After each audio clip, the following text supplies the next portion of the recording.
ఈ సినిమాలో ఒక మంచి కథ. 20 years ముందు మేము అలాంటి సినిమాలతో మేము ముందుకు వచ్చాము. అప్పుడు పాన్ ఇండియా, పూర్ ఇండియా ముందు నేనే ఫస్ట్ మల్టిపుల్ లాంగ్వేజెస్ చేసి, సొంత గొంతులో డబ్బింగ్ చేసి, 3 మీడియాల ముందు ప్రెస్ మీట్ చేసి నేను ఫస్ట్ చేశాను. సో అలాంటిది ఇప్పుడు ఇది పాన్ ఇండియా సినిమా కాదు, ఇది తమిళ తెలుగులో వచ్చిన సినిమా. ఇంకా 2 years వెయిట్ చేయండి. ఒకే లాంగ్వేజ్ లో తీసి ఏఐలో ఒక బటన్ నొక్కితే అది మా నోట్ ని మొత్తం మూవ్ చేసి మీకు తెలుగు స్ట్రైట్ డబ్బింగ్ లాగా కనిపిస్తుంది. ఇంకా 2 years వెయిట్ చేస్తే అది కూడా వచ్చేస్తుంది. ఇంకా 10 years వెయిట్ చేస్తే మేము ఇంట్లో కూర్చోవచ్చు, హాలోగ్రామ్ పెట్టుకుని సినిమా తీసేస్తారు. సో అంతకు ముందు మంచి సినిమాలు ఎంతో వస్తాయో మనం చేసేస్తాం.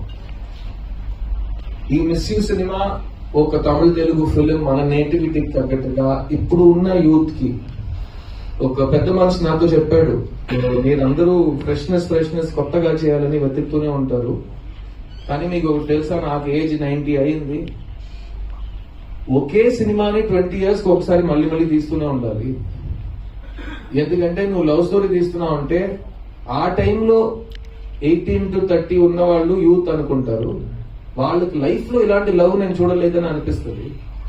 20 years తర్వాత ఇంకో జనరేషన్ ఆ గ్యాప్ కి వచ్చేస్తుంది 18 to 30కి. వాళ్ళ కోసం మళ్ళీ అదే సినిమాని తీయాలి.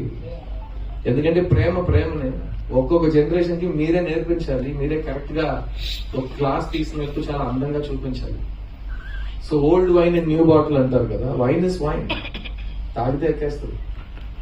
బాటిల్ మార్చాలి, లేకపోతే పాత వైన్ అంటారు, అంతే కదా. సో ఈ పాత వైన్ కాదు, ఇది beautiful wine, timeless ever lasting wine అంటే ప్రేమ. అలాంటి ప్రేమని కొత్తగా ఒక బాటిల్లో ఈ రాజశేఖర్ అనే డైరెక్టర్ తీసుకొచ్చారు. ఈ కథలో చాలా హైలైట్స్ ఉన్నాయి. ముఖ్యంగా నేను చెప్పిన ఆ పాయింట్, ప్రపంచంలో నచ్చని అమ్మాయి దగ్గరికి వెళ్ళి ఐ లవ్ యూ చెప్పడం. ఎందుకంటే నేను చాలా అమ్మాయిలకి ఐ లవ్ యూ చెప్పాను సినిమాలో. అలాంటప్పుడు ఈ సినిమాలో ఐ లవ్ యూ చెప్పడానికి కారణం ఉండాలి. కానీ నచ్చని అమ్మాయికి ఐ లవ్ యూ చెప్పడం ఏంటి లాజిక్ అంటే, దానికి ఫస్ట్ నేను చెప్పినట్టు అమ్మాయి బాగుండాలి క్యారెక్టర్ గా. నాకు ఈ సుబ్బలక్ష్మి క్యారెక్టర్ చాలా నచ్చింది. తనలో చాలా షేడ్స్ ఉన్నాయి, మీరు ట్రైలర్ లో చూస్తుంటారు.